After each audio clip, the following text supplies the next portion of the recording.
Assalamualaikum warahmatullahi wabarakatuh. Bismillahirrahmanirrahim. Hari ini kita akan membaca buku Hakikat Berpikir karya Syekh Taqiyuddin An-Nabhani. Pada bab 3 adalah contoh-contoh aktivitas berpikir. Berpikir serius. Seorang pemikir, baik yang berpikiran dangkal atau sati, mendalam atau amik, ataupun yang cemerlang atau mustanir, harus serius dalam berpikir. Memang benar, seseorang yang berpikir dangkal atau al-mufakir as-sati, kedangkalannya dalam berpikir tidak akan membantunya untuk berpikir serius. Akan tetapi, ketika dia berusaha menjauhkan diri dari kesia-siaan dan kebiasaan, dia akan mampu berpikir serius. Keseriusan atau al-jiddiyah, seriousness, tidak selalu membutuhkan kedalaman. Meskipun kedalaman dalam berpikir akan mendorong pelakunya untuk berpikir serius, keseriusan juga tidak selalu membutuhkan kecemerlangan. Meskipun kecemerlangan berpikir meniscayakan keseriusan dalam berpikir, itu karena keseriusan adalah adanya maksud atau al-qasd, purpose, adanya usaha untuk merealisasikan maksud tersebut, disertai dengan adanya gambaran yang baik tentang fakta yang dipikirkan. Berpikir tentang bahaya, misalnya, bukanlah semata-mata untuk membahas tentang bahaya, tetapi dalam rangka menjauhi bahaya. Berpikir tentang makan bukanlah sekedar membahas tentang makan, tetapi dalam rangka memperoleh makanan. Berpikir tentang permainan juga bukan semata-mata membahas permainan, tetapi ditujukan untuk ikut bermain. Berpikir tentang piknik bukan pula sekadar membahas tentang piknik, tetapi dimaksudkan untuk menikmati piknik. Berpikir tentang jalan-jalan tanpa tujuan tertentu bukanlah semata-mata memikirkan hal tersebut, tetapi dimaksudkan untuk menghilangkan kejenuhan dan kebosanan. Berpikir tentang penyusunan undang-undang bukan pula dimaksudkan sekedar membahas undang-undang, tetapi ditujukan untuk membuat undang-undang. Begitu juga dengan berbagai aktivitas berpikir lainnya, bagaimanapun jenisnya. Intinya adalah berpikir tentang sesuatu atau berpikir tentang bagaimana merealisasikan sesuatu yang dipikirkan itu.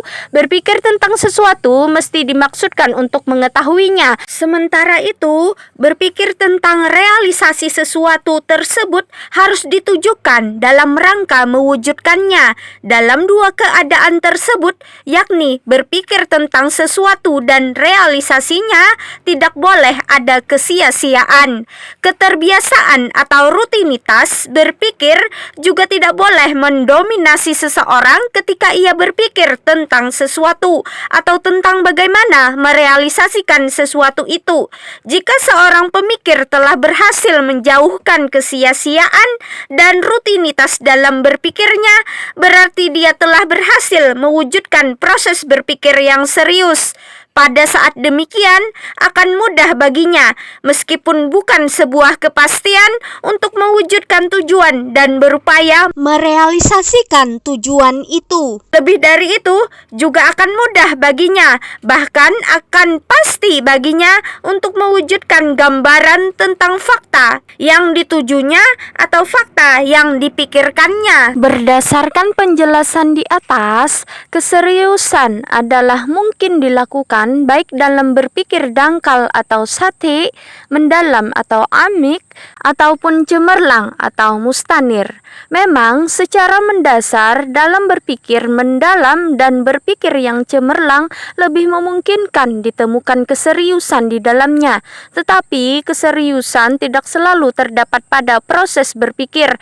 Bahkan yang sering dijumpai, kebanyakan manusia berpikir secara tidak serius. Akibatnya, mereka senantiasa melaksanakan berbagai aktivitasnya hanya semata-mata didasarkan pada aspek rutinitas atau kebiasaan dan kontinuitas atau keberlangsungan. Kesia-siaan dalam cara berpikir mereka sangat tampak dengan jelas. Dengan demikian, keseriusan dalam berpikir harus diusahakan dengan benar. Dalam hal ini, adanya maksud merupakan asas dalam berpikir serius, sedangkan menciptakan keseriusan merupakan tujuan itu sendiri. Oleh karena itu, mesti dikatakan mengatakan bahwa keseriusan dalam berpikir bukan sesuatu yang alamiah, sekalipun pada sebagian orang jika diperhatikan, keseriusan mereka dalam berpikir adalah hal yang tampak alamiah. Namun demikian, keseriusan yang kami maksudkan bukanlah keseriusan yang absolut atau mutlak, melainkan keseriusan yang setaraf dengan apa yang sedang dipikirkan. Jika keseriusan seseorang tidak setaraf dengan apa yang sedang dipikirkannya, maka ia tidak dikatakan sedang berpikir serius. Contoh-contohnya, orang yang sedang berpikir tentang pernikahan tetapi ia tidak memperhatikan hal-hal yang dapat merealisasikan pernikahannya. Pada saat demikian, ia tidak dikatakan berpikir serius tentang pernikahan. Orang yang memikirkan perdagangan tetapi malah menginfakkan seluruh laba dari perdagangannya, maka ia tidak dikatakan orang yang serius memikirkan perdagangan.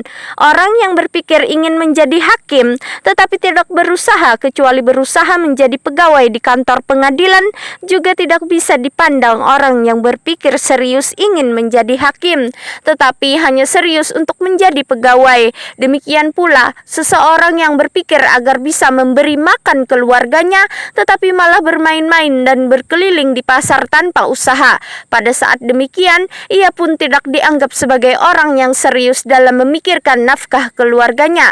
Demikianlah seterusnya. Walhasil, berpikir serius meniscayakan adanya usaha untuk merealisasikan maksud yang dipikirkan, dan usaha tersebut harus setaraf dengan maksudnya. Jika seseorang tidak berusaha untuk merealisasikan maksud dalam berpikirnya, meskipun ia sampai pada pemikiran tertentu atau berusaha mewujudkannya tetapi tidak setaraf dengan apa yang dipikirkannya, maka ia tidak dianggap serius dalam berpikir. Perkataan seseorang bahwa ia serius dalam berpikir tidaklah cukup untuk membuktikan keseriusannya. Begitu juga usahanya untuk menciptakan berbagai kondisi, situasi, atau aktivitas tertentu, baik berupa gagasan ataupun perbuatan-perbuatan fisik atau nyata, tidak cukup untuk menunjukkan bahwa ia berpikir serius, atau tidak cukup untuk membuktikan adanya keseriusan. Akan tetapi, yang menunjukkan seseorang serius dalam berpikir adalah dia melakukan aktivitas-aktivitas fisik, dan berbagai aktivitas fisik ini setaraf dengan apa yang dia pikirkan. Dengan demikian, dia berarti telah serius atau dapat membuktikan bahwa ia serius dalam berpikir. Jadi, melakukan aktivitas-aktivitas fisik dan bahwa aktivitas-aktivitas ini setaraf dengan apa yang dipikirkan adalah suatu keharusan agar terwujud keseriusan dalam berpikir atau agar dapat dibuktikan adanya kesungguhan dalam berpikir.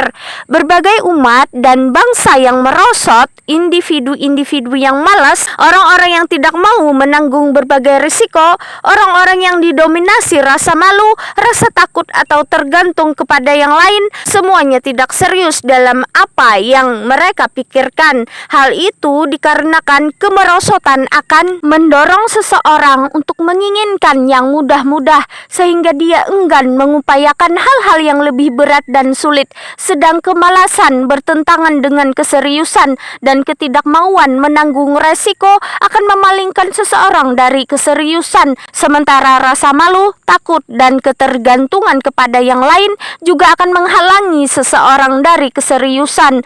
Oleh karena itu, harus ada upaya meningkatkan taraf berpikir, menghilangkan kemalasan, menghapus keengganan untuk menanggung resiko, membedakan rasa malu dengan apa yang wajib dimalui, menumbuhkan keberanian, serta menjadikan sikap bergantung pada diri sendiri atau mandiri sebagai salah satu kebiasaan yang harus dimiliki. Dengan begitu, akan terwujud keseriusan dalam berpikir pada setiap individu, bangsa, dan umat. Keseriusan tidak akan terwujud secara spontan, tetapi harus diupayakan secara serius untuk diwujudkan. Keharusan adanya keseriusan dalam berpikir bukan berarti bahwa tujuan dari berpikir adalah hanya untuk menghasilkan pemikiran itu sendiri. Akan tetapi, yang seharusnya adalah berpikir dilakukan demi meraih suatu manfaat, bagaimanapun juga bentuk pemanfaatannya. Selanjutnya, berpikir itu seharusnya dilakukan untuk diamalkan. Artinya, berbagai pemikiran yang dihasilkan oleh para ulama dan cendekiawan ataupun berbagai pengetahuan yang telah mereka capai sebenarnya bukanlah ditujukan demi kepuasan, kesenangan, atau kenikmatan intelektual semata. Akan tetapi, semua itu dimaksudkan untuk dimanfaatkan atau diamalkan dalam kehidupan. Oleh karena itu, adalah salah jika orang mengatakan bahwa ilmu pengetahuan dituntut semata-mata demi ilmu itu sendiri. Oleh karena itu pula, filsafat Yunani tidaklah bernilai sedikit pun karena hanya merupakan sekumpulan pemikiran untuk dinikmati semata. Demikian pula seluruh ilmu pengetahuan yang tidak bisa dimanfaatkan, sebab ilmu pengetahuan sesungguhnya tidaklah dituntut untuk dinikmati, tetapi untuk diamalkan dalam kehidupan. Berdasarkan hal ini, kita tidak bisa mengatakan bahwa para filosof Yunani dan para ulama pengikut mereka adalah orang-orang yang serius dalam berpikir. Kita juga tidak bisa mengatakan bahwa para ulama modern di kalangan kaum muslim yang memperlakukan ilmu balaghah layaknya filsafat seperti Hawashi As-Sa'ad dalam ilmu balaghah adalah orang-orang yang berpikir serius, sebab pemikiran-pemikiran semacam itu tidak bisa diambil manfaatnya sedikit pun dalam kehidupan. Di dalamnya hanya ada unsur kenikmatan dalam pengkajian ataupun pembahasannya. Memang benar dilihat dari sisi amal praktis, pemikiran para ahli syair dan sastrawan tidak bisa dimanfaatkan di dalam kehidupan. Akan tetapi dilihat dari sisi lain, kadang hasilnya bisa memberikan manfaat. Ini dikarenakan membaca qasidah atau jenis puisi Arab atau teks-teks sastra Arab lain seperti An-Nasr atau sejenis prosa akan melahirkan kenikmatan dan membangkitkan semangat. Mereka yang melakukan aktivitas tersebut telah melakukan pengolahan teks-teks sedemikian rupa meskipun teks itu sendiri merupakan buah dari proses berpikir. Dengan demikian, kita tidak bisa mengatakan bahwa mereka tidak serius dalam berpikir, meskipun tidak bisa dipungkiri bahwa di antara mereka juga ada yang serius dan sungguh-sungguh. Kenyataan seperti ini berbeda dengan filsafat. Berpikir tentang filsafat sebenarnya hanyalah ditujukan untuk mencapai berbagai kebenaran, padahal apa yang ada dalam filsafat sebenarnya bukanlah kebenaran, bahkan tidak berhubungan sedikit pun dengan kebenaran. Sementara itu, para ulama balaghah yang menulis karyanya menurut metode filsafat, maka pemikiran mereka sebenarnya bertujuan untuk mengetahui ilmu balaghah dalam perkataan dan agar orang-orang bisa menjadi ahli balaghah. Padahal dalam karya mereka tidak dijumpai adanya balaghah dan tidak pula berhubungan dengan balaghah sedikit pun. Hasil karya mereka sebenarnya hanya dimotivasi untuk membahas dan mencari kenikmatan intelektual semata, tidak untuk mencapai tujuan dari upaya mereka menghasilkan ilmu tersebut. Ini karena mereka memang tidak menghasilkan apa-apa selain kenikmatan pembahasan, tetapi menghasilkan sesuatu yang lain. Oleh karena itu, mereka tidak bisa dipandang sebagai orang-orang yang serius dalam berpikir. Ini bukan karena mereka tidak sampai pada yang mereka kehendaki, tetapi lebih karena watak mereka yang tidak akan mengantarkan pada apa yang mereka kehendaki. Andai kata mereka serius dalam berpikir, tentu mereka tidak akan menghasilkan filsafat ini dan tidak akan menghasilkan ilmu balaghah yang semacam itu, sebab keseriusan dalam berpikir mengharuskan adanya maksud atau al-qasd. Sementara maksud itu sendiri akan mengantarkan pada tujuan atau ghayah objektif. Bagaimanapun, mereka tidak memiliki maksud apapun kecuali hanya sekedar melakukan pembahasan saja. Jadi, mereka tidak bisa dianggap serius dalam berpikir. Keseriusan dalam berpikir tidak mengharuskan adanya jarak atau waktu yang dekat ataupun yang jauh antara berpikir dan amal atau berbuat. Karena amal sendiri merupakan buah dari aktivitas berpikir. Seseorang kadang berpikir untuk dapat pergi ke bulan, sementara jarak antara ia berpikir seperti ini dengan sampainya ia pada tujuan tersebut acap kali jauh sekali. Ada juga orang yang berpikir tentang makan, tetapi jarak antara berpikir tentang makan dan aktivitas makannya itu sendiri acap kali juga jauh. Sebaliknya, ada juga orang yang berpikir tentang bagaimana membangkitkan umatnya, akan tetapi kadang-kadang jarak antara berpikir untuk membangkitkan umat dan realisasinya begitu dekat. Walhasil, masalahnya bukanlah masalah jarak, karena jarak antara berpikir dan berbuat tidak harus dekat atau jauh. tetapi kadang-kadang dekat dan kadang-kadang jauh. Yang terpenting dalam hal ini adalah keharusan adanya perbuatan atau usaha sebagai hasil dari aktivitas berpikir, baik perbuatan itu diupayakan oleh si pemikir sendiri ataupun oleh orang lain. Dengan demikian, berpikir itu wajib menghasilkan amal, baik itu berupa perkataan seperti yang dihasilkan oleh para ahli syair dan sastrawan, atau berupa tindakan nyata seperti yang dihasilkan oleh para ilmuwan dalam ilmu-ilmu eksperimental, atau berupa rencana-rencana strategis seperti yang dihasilkan oleh para ahli politik dan ahli perang, maupun berupa perbuatan yang bersifat fisik atau nyata seperti perang, makan, mengajar, dan yang lainnya.